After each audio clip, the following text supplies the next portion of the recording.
is always the fun part where we sit here and Right. look Now I know awkwardly why at our audience for the Yeah, first yeah. 3 seconds while they're waiting for us. Now Close I know enough why to Ben live on always YouTube. says, and we're You gotta have- live. You gotta have that And vibe live as you're building in. really slow because we are live on Come on, Crypto let's Campfire There it is. YouTube. There What's it is. Come on, going We're on? vibe it up. Let's go. Welcome back to another episode of the Crypto Campfire podcast. This is the Professor. And Mitch. And today we are talking with none other than Sats Moon, legendary art collector, future art curator, and just about everything else. Realistically, I think we've determined that you're Rob Ness and Pack before we started the show. I mean, there's some interesting things happening. But first, let's go back in time to your childhood. What was your first introduction to art, and what is the most memorable thing that stands out? Oh, well, good morning from Sydney, Australia, gentlemen. Pumped to be here. But Awesome. take me back to my childhood. Yes, I just have like art and music are the same thing for me. I was like just really bad at them at school. Like not good, like like just couldn't do anything. I couldn't sing, couldn't play an instrument, and couldn't paint. Like the worst, like the bottom of the grade. That was my first experience. I just that's wasn't how I very felt good at that in stuff. school too. So Yeah, it's funny because I like my first like music was a massive passion and a massive love for me, and I really wanted to like play an instrument, and I wanted to draw, and I wanted to be creative. My family was creative, but I just couldn't. I get a thing, and I couldn't make any sound out of it, and yeah, so that was my first experience. I mean, that's a very important experience to have, though. I mean, because like I kind of mentioned, I felt that sort of same way. And like, there's a point in time in your life where you sort of realize that maybe you're not bad at something, but you realize that you're just trying to do it like somebody else, and that's not how you do it because you're not doing it your own way, right?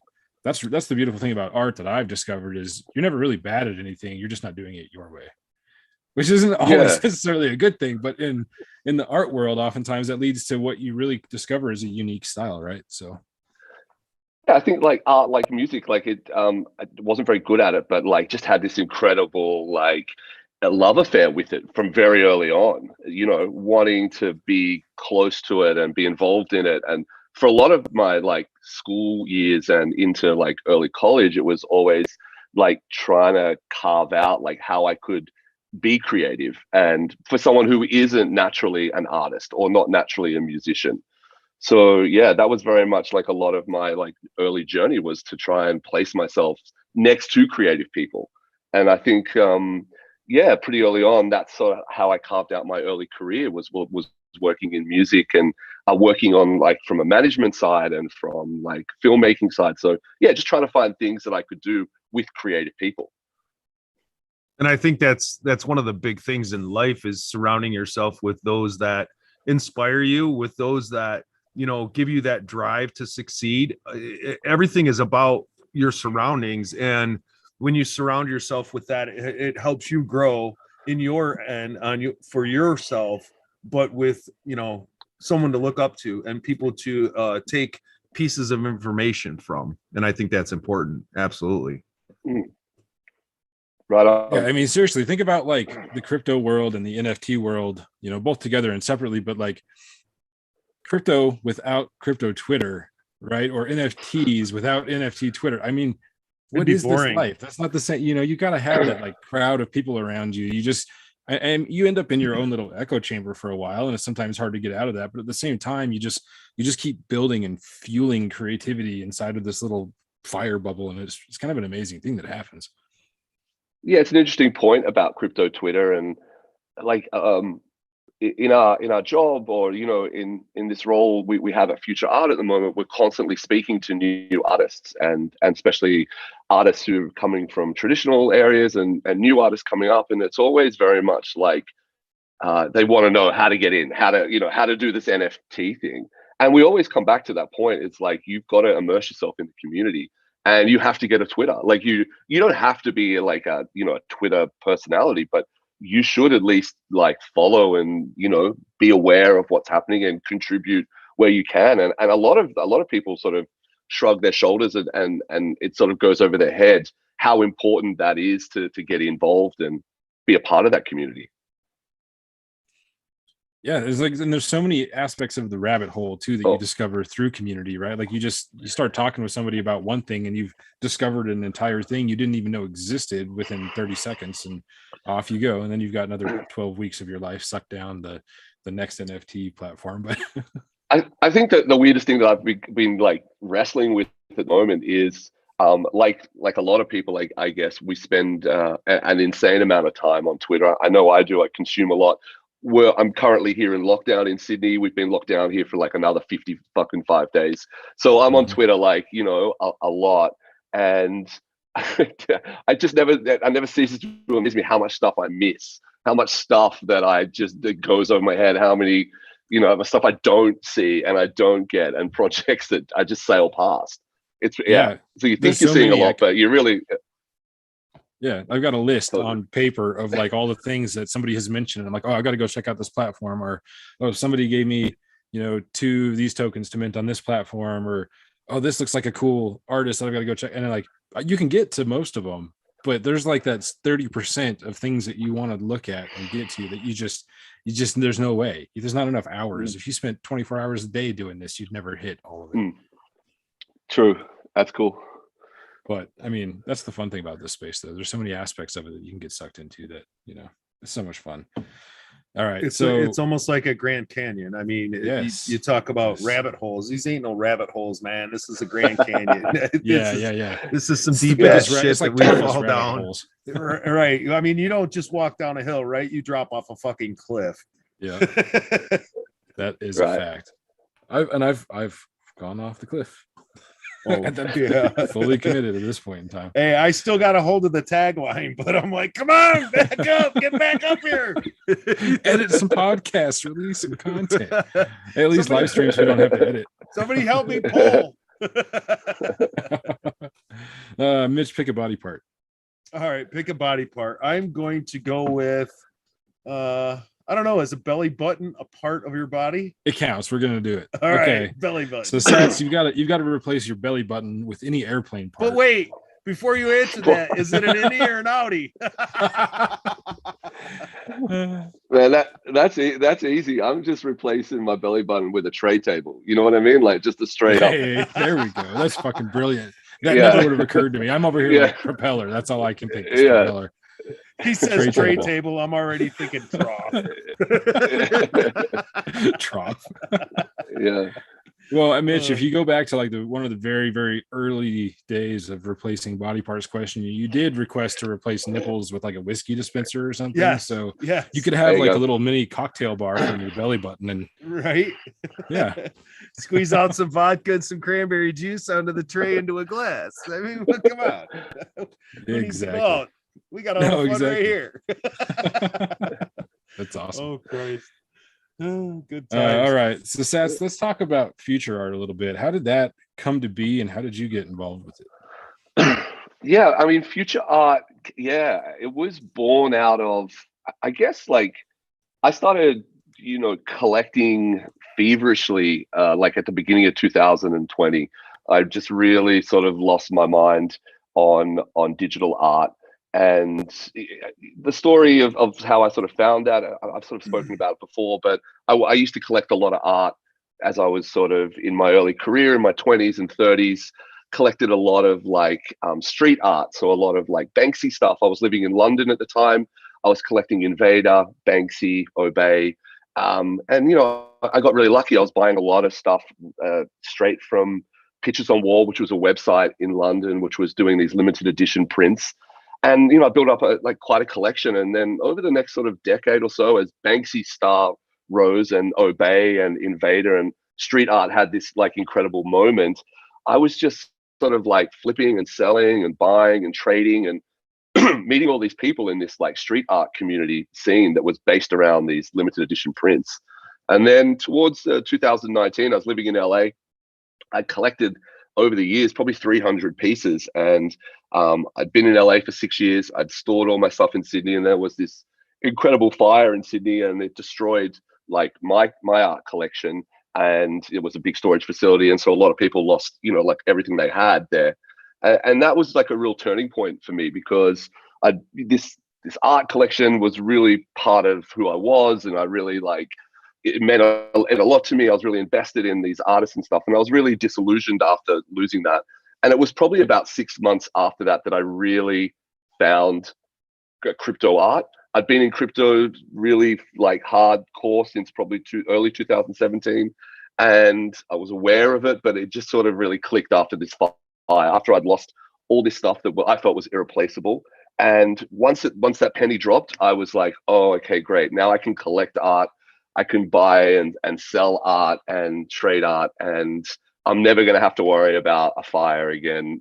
So that was really the key to that. And fast forward 2020, I just started, like, I found super rare early. It was very early on. The Nifty Gateway had just started as well, and pretty soon I had lost my mind and was just literally spending all the money that I had, all the money I could get my hands on. This was like beginning of the pandemic.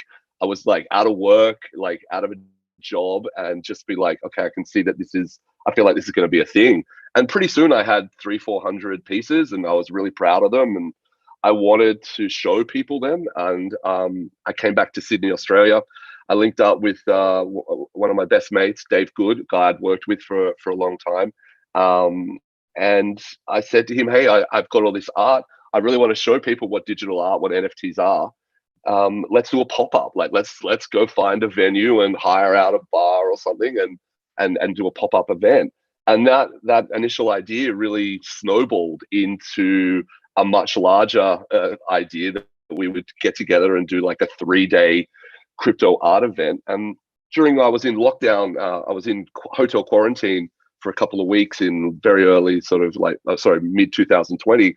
And at the time I said to Dave, look, let's just reach out and speak to some of these artists and see what their appetite, see what their vibe is for like doing a live event. How would they feel about that? And for those 2 weeks, we basically sat down and like Zoomed like sort of 20-30 of the top, crypto guys, crypto artists that I had collected. And all of them were just insanely pumped about, doing an idea with future art. So that was literally how the how the event was born.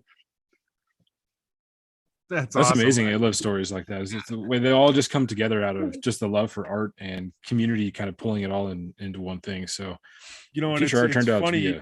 You talk about synchronicity, and you talk about things happening for a reason.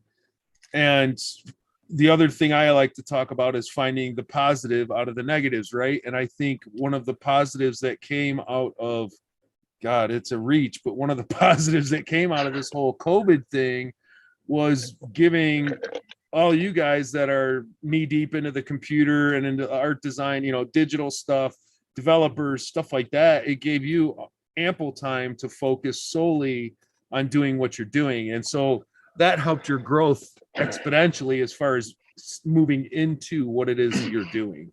So, I mean, I guess if there was an upside to all of this, that would be what I would look for and find. Yeah, I totally agree. Like, I think a lot of people have like, we knew the pandemic was changing the, crypto art, the way, the way creatives work. You could see that happening, but just, a year and a half later, looking back now, I've heard the Sarah Show talk about it recently and stuff, but, that energy, that amount of concentration, that amount of like, community, all focused, all unable to leave the house for this like intense period that's really never happened before in my lifetime. It just, look what exploded out of it. It's pretty incredible where we are today, where we were at the beginning of the pandemic. It's insane. And everybody thought that we were going downhill. Right. Yeah. I mean, there's always somebody who's got to be trying to short everything, but physics doesn't allow that. For every action, there's an equal and opposite reaction. So too late.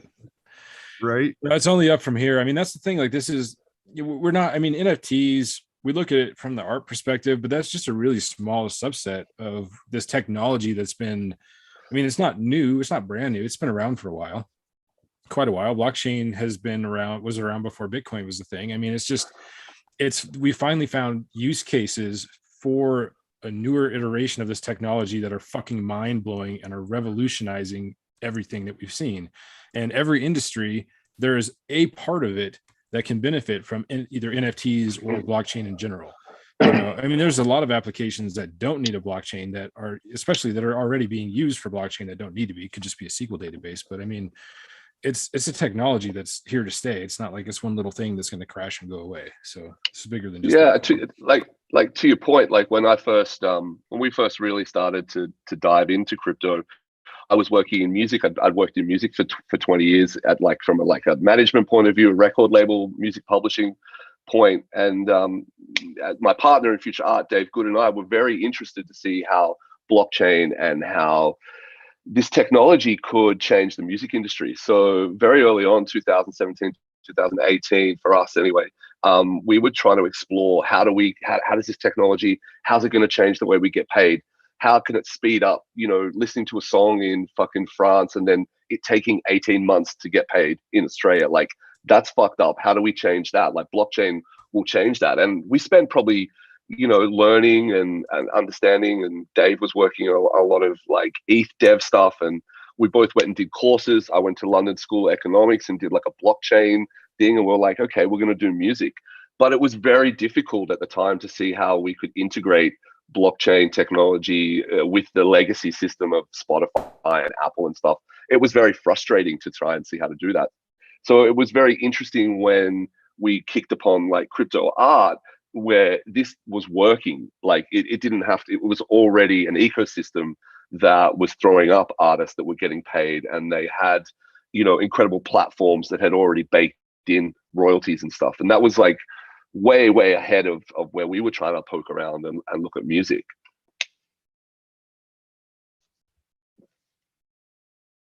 Sorry, guys. I'm like, where's the mute button? Oh my God. Panic mode. It's there somewhere. Don't worry.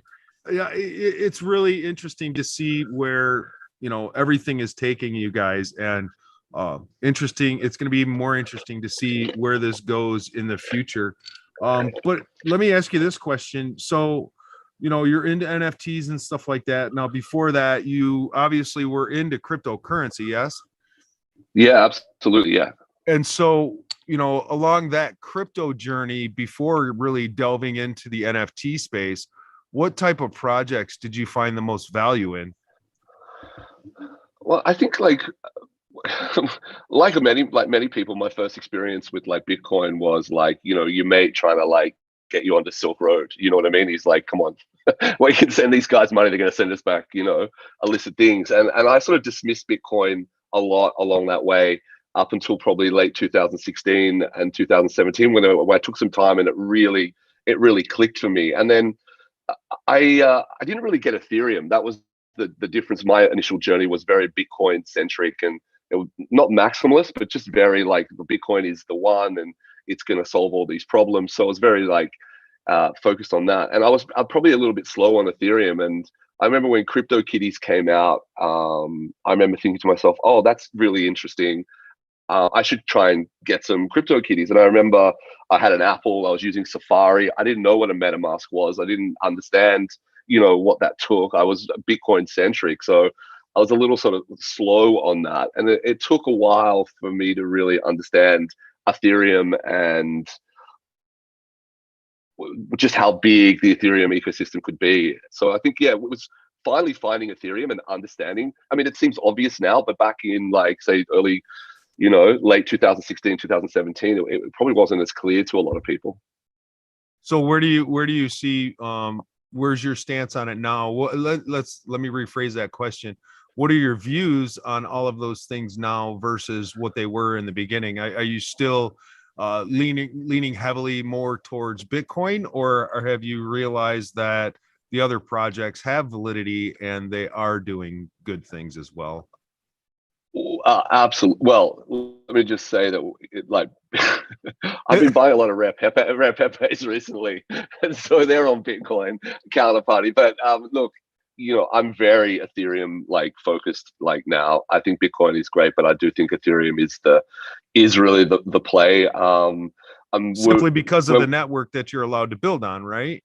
It's simply because of the fact that we're using it in our own business every day. Like Future Art is a crypto-centric company. Like, we're crypto natives. We want to work entirely within crypto.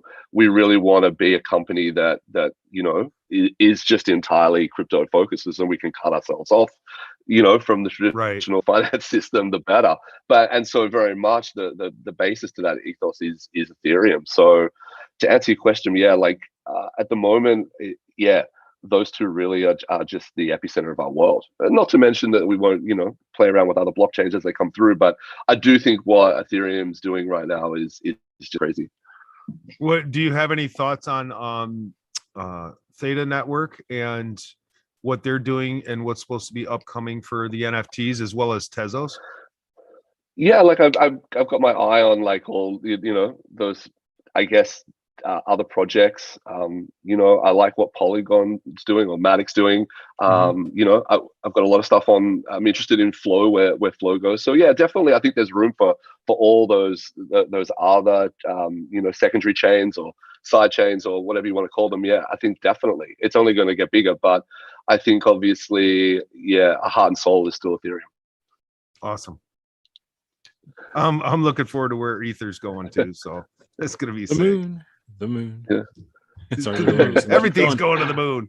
Okay, so people seem to want to know. Collins asked, and a couple others, if you actually still have a Banksy physical piece. Oh, Colin, that hurts. I don't. But I've been in discussion just recently with some peeps close to the man himself, and I'm working on picking one up ASAP. So watch this space. I'll definitely, I'm keen to reacquire one. I think a little bit of diversification, I think, is thing. I mean, it is quite frightening. I guess a lot of people have the realization that when 100% of your net worth is in NFTs, you might need to have a breather and diversify just a fraction. Yeah, that is kind of a thing, right? It is kind of a thing, but I mean, it's so easy to do, so easy to get sucked in so far because it's it's just so wide that you can live totally off of Ethereum. I mean, if you're in a decent enough size place, you can just kind of totally live off of fucking cryptocurrencies these days. So totally. Oh yes, I think that'll be more of a necessity in the future than it will be a luxury like we have now. Yeah, that's a good point. It's a very good point. I mean, it's only a matter of time. I mean, whether you think that Bitcoin is going to be like a national currency, or if you just go from individual countries having their own cryptocurrencies, either way, you're going to be interacting with cryptocurrency every day, whether you like it or not, at some point in time. Yeah, and I think with when we set up Future Art, it was not so much an experiment, but it was like, hey, we really want to make this company and everybody that we work with and for, we want to be, a crypto native company. And that means if we're hiring a videographer or an editor or something, we're literally insisting that they on board to, have a wallet, and we want to pay everyone. We want to be compliant, of course, and, regulation and all that where we are. But we definitely would love to, live in an environment where we just complete crypto natives. Well, let me ask you a question. You mentioned this word just now, and you said compliant. Let's talk about compliance for a second. Sure. There's a lot of topics I would like to touch on, but not let them go to the political arena of things, so to speak. So when we talk about compliance, when we talk about following the rules, at what point do the rules become more than realistic guidelines, and they start to become more of a detriment to what it is that we're doing than a positive to what we're doing?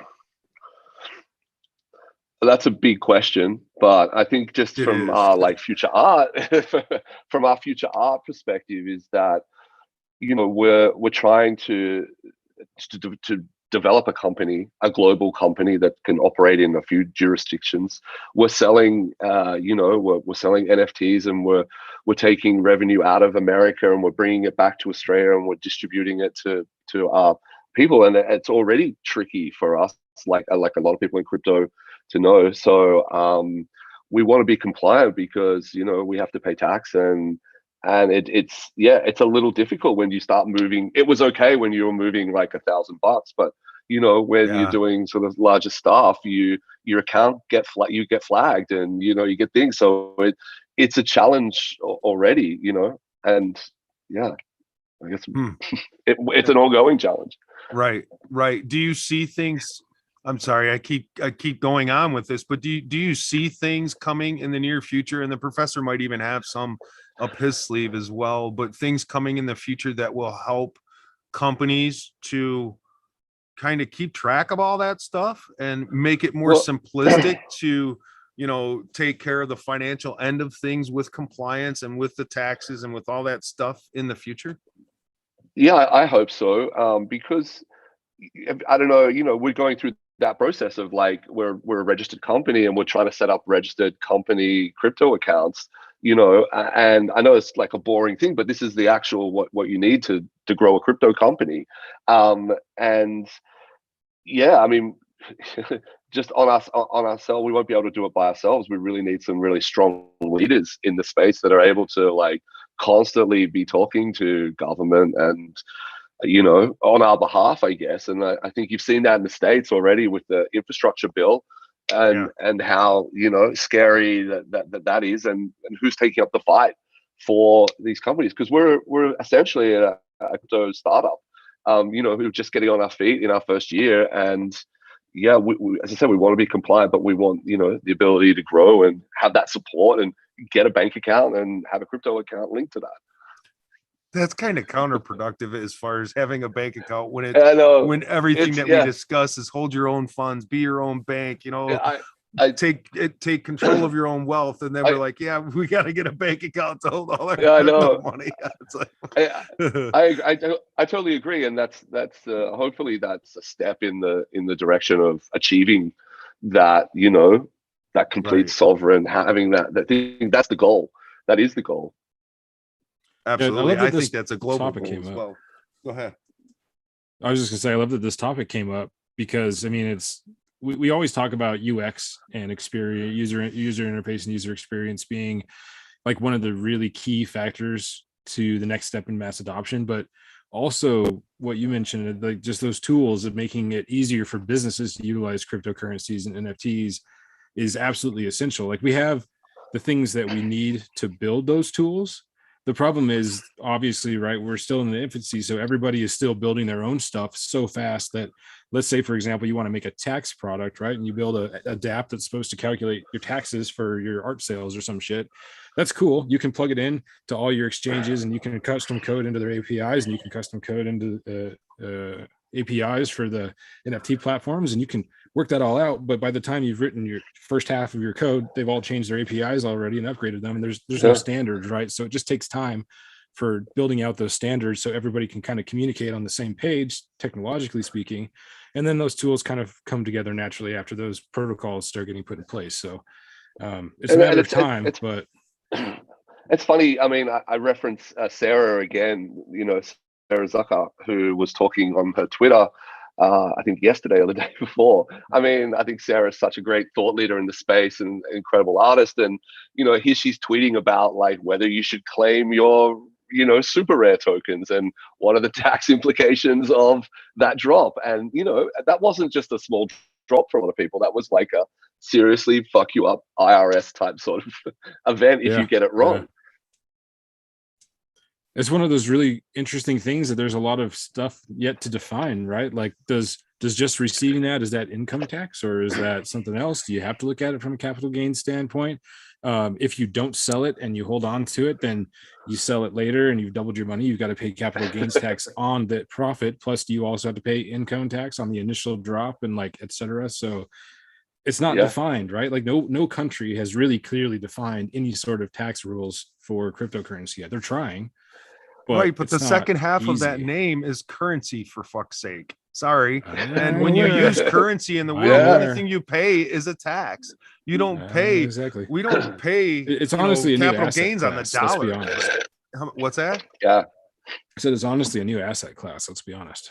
It is a new asset class, but it's also truly a currency. It can be exchanged just like a currency can. So just because it's not classified that with the monetary systems as of yet doesn't negate the fact that it is truly a currency. And when you're a business and business are dealing with this currency, there should not be something as a capital gains on this. It should simply be a transactional tax that happens when you receive, that happens when you sell, that happens when you buy, all those things. That should be a taxable event, not a capital gains taxable event. At the end of the day, you're dealing with Satoshi value, you're dealing with Bitcoin value. You're not dealing with, we need to step away and get our minds away from the dollar value of the shit and look at it for what it is. It's parts of a Bitcoin, it's parts of an Ethereum, it's parts of a Litecoin. It's all broken down. So when we're truly enacting with that currency in that fashion, how can it be taxed as a dollar if we're not using it as dollars? We're using it as crypto. Right. I agree. I had to get that out. Get it out. Let it out. Come on. I need to. It's not wrong. Go, like, fight you gotta like paint your get on face the and congressional flag floor and and like start run down the road lobbying in a for hurricane. I don't know. for God's sakes. Take it all off. It's so fucking true, though. It is true.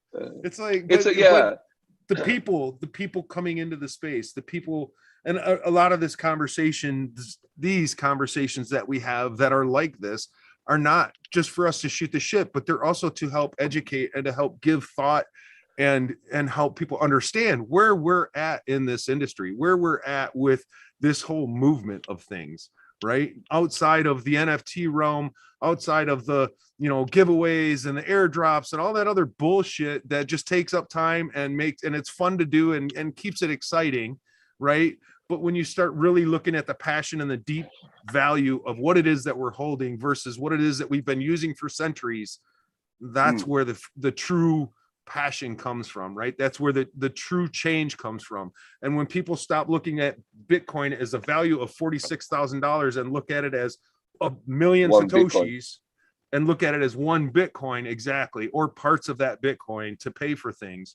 I don't want to see goods and services anymore listed in, oh, that's $5 for that. No, bullshit. I want to see that's 3 Satoshis or whatever the case is as far as the breakdown. And that's when we'll start to really see this move.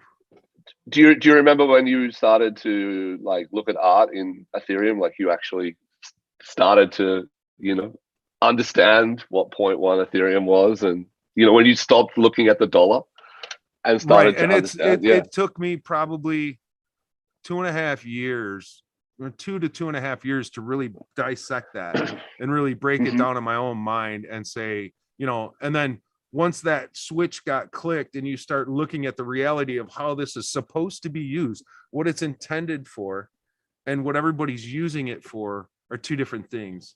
It's quite a liberating moment, isn't it? Like learning a new language or something. You know what I mean? When it just starts, when it clicks, and you're like, okay, I get that. That's right. 0.0. Yeah. It's funny because for me it was I don't want to go back. New language because it clicked and then I went and tried to learn Solidity. So, and I think the conversation I had with my father about this was probably the best conversation other than this one. This one's been amazing, but the best conversation I've had about the value of crypto since I've been in the space. And because he just recently got in January, and he's like, so what do you think I should do when I go to cash out? And I'm like, cash out? What do you mean cash out? Well, when I get to a certain dollar value, and I'm like, let me ask you this, Pops, why do you want to go from a deflationary asset that continues to go up in value to a inflationary asset that continues to go down in value?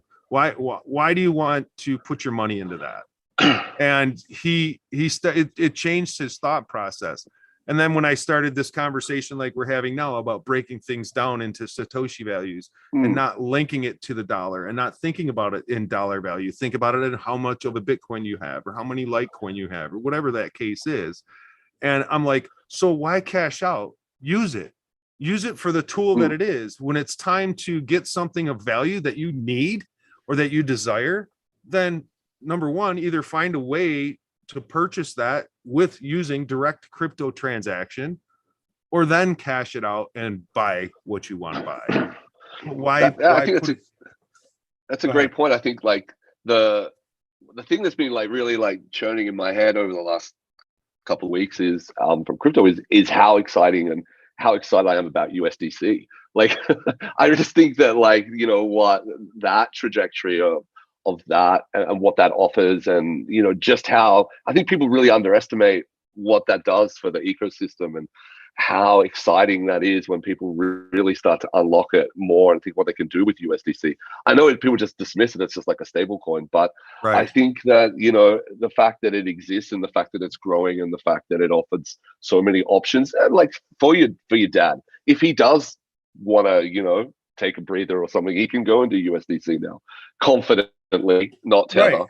And if he so wishes, he doesn't have to jump out. And that's kind of what I've been drilling him on. I'm like, take it, put it into USDC if you want, put it on Celsius network, earn interest on it. Earned interest. There you go. And more interest than you'll have having twice that value in a bank. So get away from the banks. We all need to stop thinking about banking and look at being our own banks. And it was funny, I was at the credit union just yesterday because I just bought a newer truck anyways. And so the guy and I got onto the subject of cryptocurrencies, and I swear that was the longest loan I've ever sat through, because we didn't even talk about the loan half the time. We got on such a deep topic about dollar value and cryptocurrencies, and next thing I know, he's calling me, hey, so what was that exchange you were you were telling me to get into? So it's fun. It's a lot of fun sharing the information that we've learned during this time. It's been a great passion. All right, cool. So let's go back to February 19th. Looks like it's a nice warm day outside, standing out, holding the Heineken, arms spread, looking into the sun. Is that me? That's you in a photo on a tweet that says #NFTs. Do you remember that day, or was that several Heinekens deep? No, I definitely must have been drunk. No, I think that's when I was like, I was moving on. Like, I wanted to dox myself a little bit. I felt very uncomfortable being like super anonymous. Like, I wanted to like embrace that. And I think that was my coming out photo. I think that was the first time that I had put a face to like this Sats moon. Right. So yeah, that was what that was, and also just how excited I was about fucking NFTs at the time, because I was really hoping they were going to come through, because I'd really gone balls deep in that whole idea. So yeah, it was probably a little bit of like, oh shit, I think we're going to make it type vibe. Oh yeah, it certainly feels like it. There's a big old sun halo around you and everything. Yeah, like, right. Oh yeah, things are going the right way.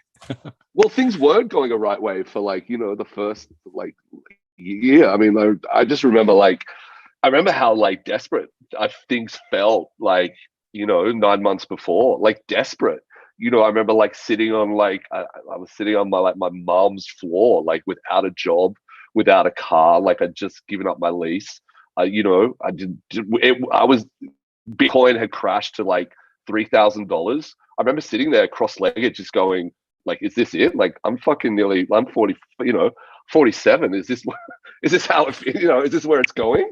And there was a lot of real things. So I definitely feel like that ride, or that work, we just worked nonstop from that time, head down. There was nothing else going on. So I guess that little come February, it was a relief as well to think that things were progressing to a point where NFTs could become a full-time job, profession, support for artists, collectors, builders, promoters, platforms. It was just great to see that people could make a living out of it, or at least that possibility.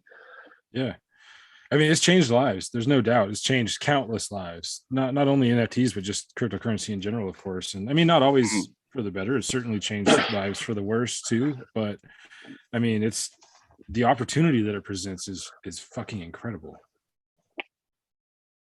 Yeah. And for a lot of people, and like you hear a lot of artists, and from my own personal experience, it was almost like a lifeboat at the time when things were really really desperate. Like I just still a lot of people in music and stuff have not weathered the storm. They haven't had the experience of crypto or NFTs. I'm talking about live musicians and people, people who make their money doing stuff. A lot of people who I'm really close to and stuff, it's sort of sobering to be like, oh shit, like those people haven't had this euphoric, exciting stuff, and I sometimes feel a little sad that more people haven't been able to enjoy this excitement. And the excitement comes from meeting people, talking to people, being a part of a community, being a part of an epic moment.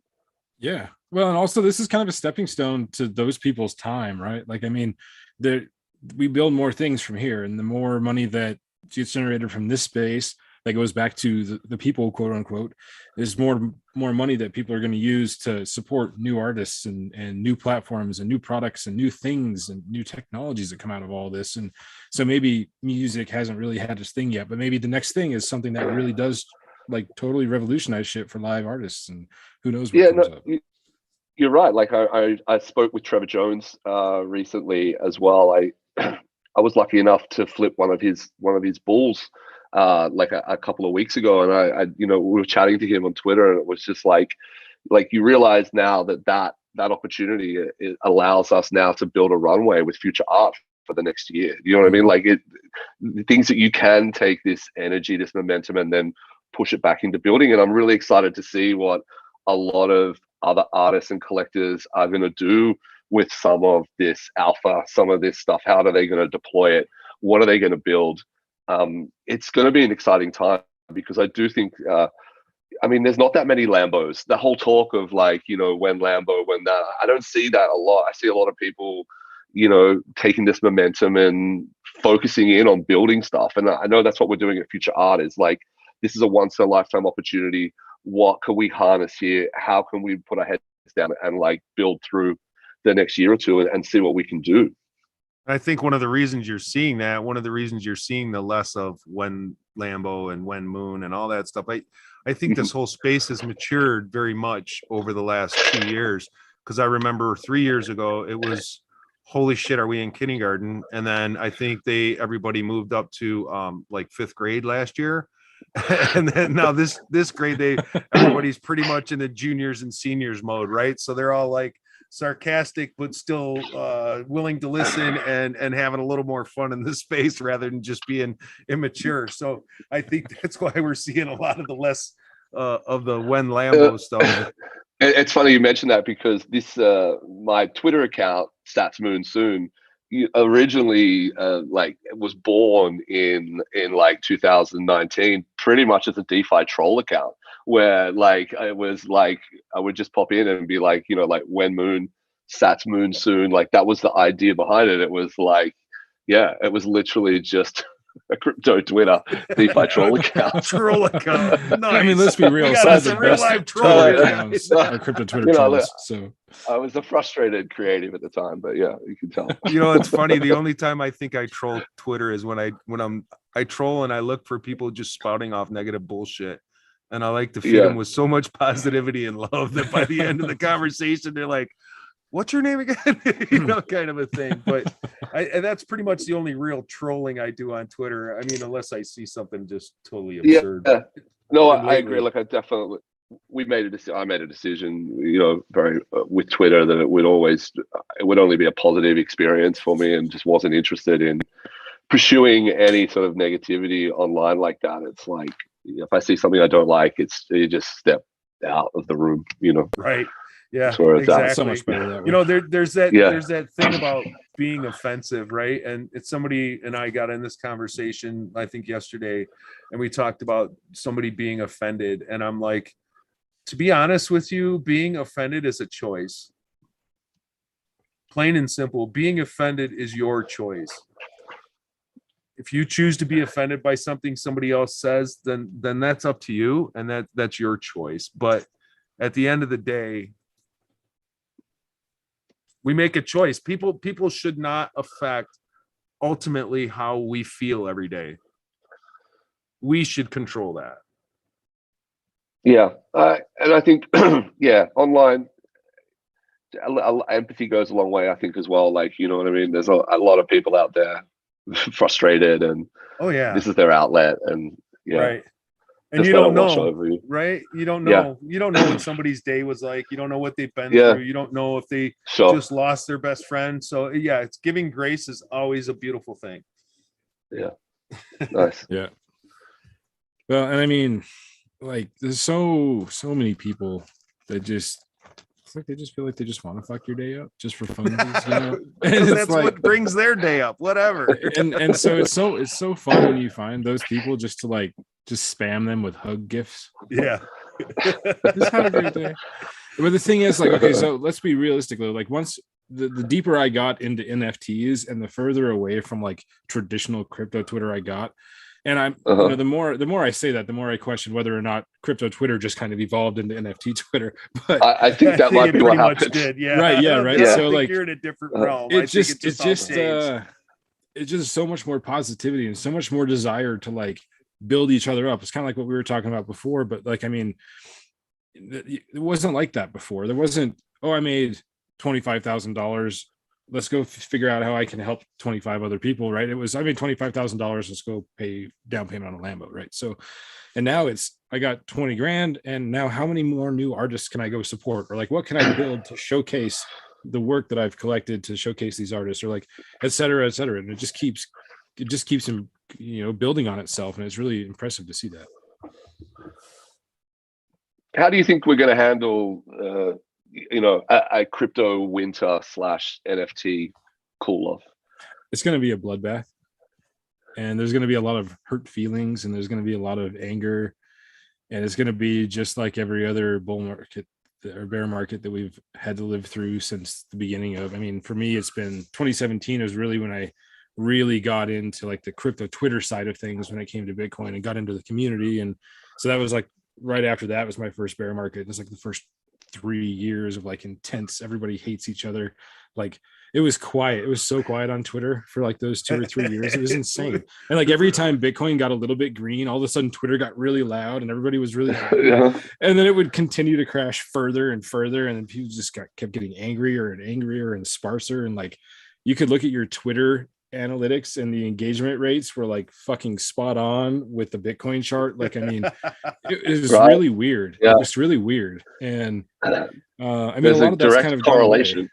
Yeah, it absolutely is. And now it's still kind of like that, but so many more people have been in it for longer since, you know, Bitcoin's kind of been climbing still. We've kind of had this big long bull market, and now does that maturity maintain itself now that we've kind of matured beyond that infancy level, or I think do we have a bear market and we all go insane? I don't know. I think you'll see more of what we've seen lately. I mean, because Twitter's really been quiet for the most part. I other than, you know, our communities and a lot of the individuals we follow, like most of the shit we're seeing on Twitter anymore is political. And so trying to get out of that realm and out of that reality that we all have to face every day and get back into, you know, making our own choices going forward and trying to make our lives better, enrich ourselves rather than be controlled and guided by the events around us. I think that's a huge separation of self and state, so to speak,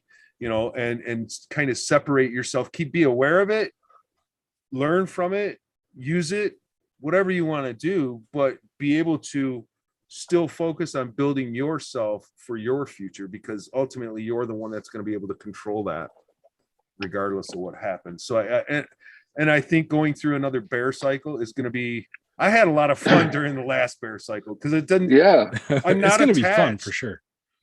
As soon as you become attached to the monetary value of something is that point in time when you lose control of yourself and you allow that monetary value of whatever it is control you.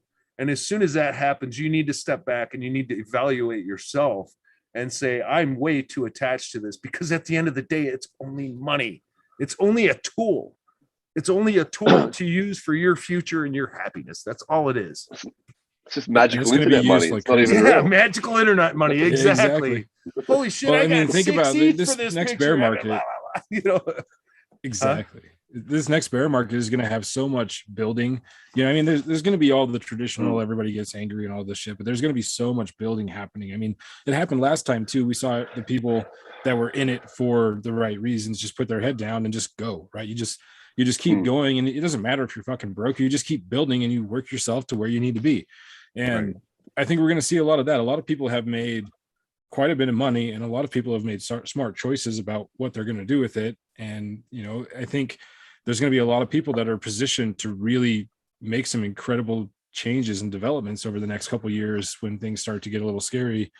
And, you know, I think it's going to be really, really impressive what comes out of it. I think we're going to be kind of surprised at some of the shit that comes out of it. I have some concerns about, you know, the litigation side of it, the policy side of it, where governments are going to try to step in. But there's only so much they can do, right? So they can try to enforce it all they want, but they can't really kill it. You know what I mean? No, so they can't. I think when crypto moons, I'm gonna go to Dunkin' Donuts and I'm gonna pay for a fucking nice ass latte with crypto because I can do that. There you go. Yeah, I like it. great. All right, so I'm gonna put a shameless shill out there because this is the best opportunity to do it, and I don't feel bad about it. So I don't know if you've seen. I think you know Benzo on Twitter. It's his chalk art. Yeah. It's No, fucking who's incredible. And this has come Benzo. across, and I'm just gonna say, Name like, I sounds think familiar. his chalk art needs to be all over the sidewalk at Future Art at some point. If it's not already planned, like I'm just saying, I think that needs to happen. Wait. I Oh my God. Could I'm you a big- imagine? I'm sorry. Go ahead. I was gonna say creating I'm a a chalk art I'm a- challenge. I'm a big fan. I'm a big fan. I definitely think that's gonna that's gonna happen. Yeah, that's got to happen because I mean, it would be so. Yeah. You look at his art, and like, you just can't fully absorb it unless you see it in person. I would imagine, you know, and like, Yeah. just the sheer size of these chalk arts works that he does is just like, I got to get to Australia and I got to see the shit in person. That's all I'm saying. Right? Oh my God. Well, You're not yeah. kidding. Well, yeah, you'll be welcome down here in North Korea as soon as we can like open our borders down here. Thank Oh, you. you guys are laughing. You guys are laughing. Okay, you guys are having a great laugh. Yeah. Send a fucking 'cause, boat. hey, I we're can gonna be right do there with anything you I want right pretty now. That's the soon, crazy so- part. We can't get out. You're gonna have to come and Yeah, it's rescue us. crazy. Yeah. Oh, good God. We'll do it. We'll get Yeah. somebody load up a. What was Yeah, Sean gonna fly yeah. us? Yeah, we're gonna get an SR-71 or something like We that. got a but- pilot. Now Right. he needs a big ass plane. yeah. No problem. We'll waterland. Y'all just got to make it out Yeah, offshore. Yeah.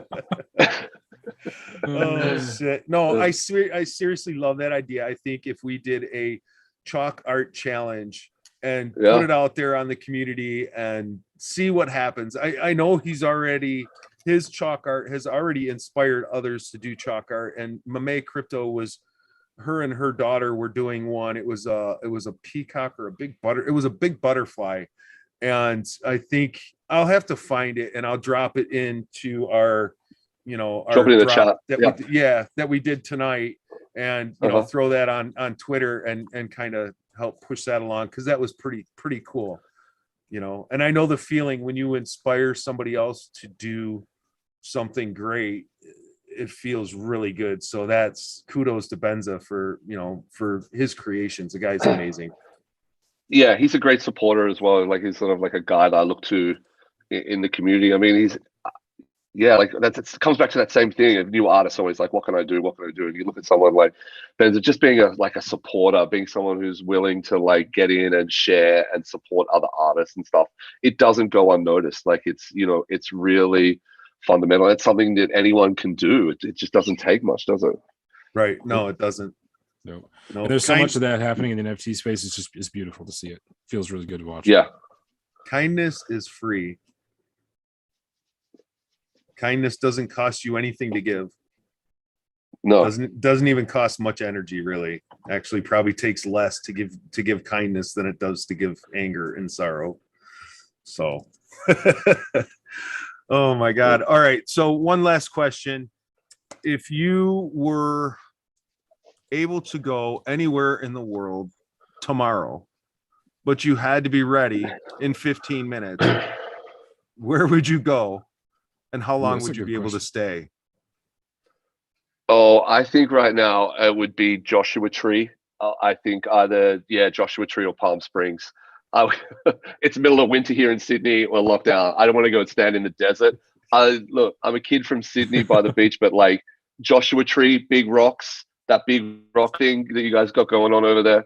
Yeah, I'm pretty sure I could stand out there for a while. Yeah, I love I love the desert. It's something I really miss, and we really want to do a show out there. Like, we're really keen on seeing how we can take and do something in the desert out there. Pappy and Harriet, something out at Joshua Tree, some really massive projections and some really cool stuff. I want to see crypto art in the desert. So that's something that's like a really big thing for me. That would be sweet. When you get over here, look us up. We got it. This is pretty fun. Right? That's going to happen. It's going to happen.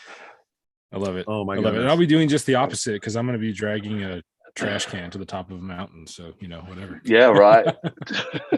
So speaking of traveling, I don't know if anybody in our audience or listens to this knows anything about, I'm sure I know a few of them do know anything about the Happy Hour show by Litecoin Lisa and Clint Westwood. They are taking their show on tour, and I'm going as kind of a, how do you put that? Since I'm such a people person, I'm going to be in charge of crowd control and passing out tickets and I'm going as a roadie, so it's going to be a lot of fun. It's a tour manager. You're a tour manager. No. I'm not managing anything but how much booze they can drink if we still got to go travel somewhere. That's the only management I'll be doing, and that's going to be challenging as it is. So it's going to be a good time. Next week we're actually going to Kansas City. So that'll be a lot of fun, and we'll keep everybody posted on that stuff. Sats Moon, brother, this was an amazing show tonight. I had a lot of fun. Definitely look forward to doing a round 2 with you. And anytime you want to hook up, man, just hit us up. We'd be happier than hell to have you on. Oh yeah. Appreciate you guys. I think you guys are doing a great job. Just keep it pumping. Yeah, we want to see more of these. You guys are really good. Yeah, we got a lot that we need to really. I got like 15 episodes left to edit and release, and we've got just do them live. Coming. That's what we've learned. That's what we've learned. We need to start doing 2 lives a week instead of a recording and a live a week. I love the lives. It's better. It is, and the community gets to experience your facial expressions. They get to really feel your energy a lot more so than just listening to it.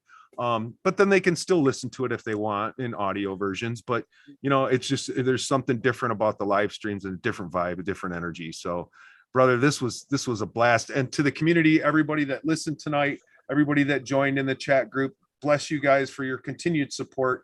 Even the new ones that were in there tonight, I've seen a couple of new faces. Love you all. Thank you so much for joining us, and we look forward to seeing everyone again next Thursday at 8 to 8:15 Eastern Standard Time. Be patient with us. Easy, everybody. It's been an awesome time. Thanks, legends. One, guys. Thanks again, Sass. It's great having you. Peace, man. Peace. Peace, brother.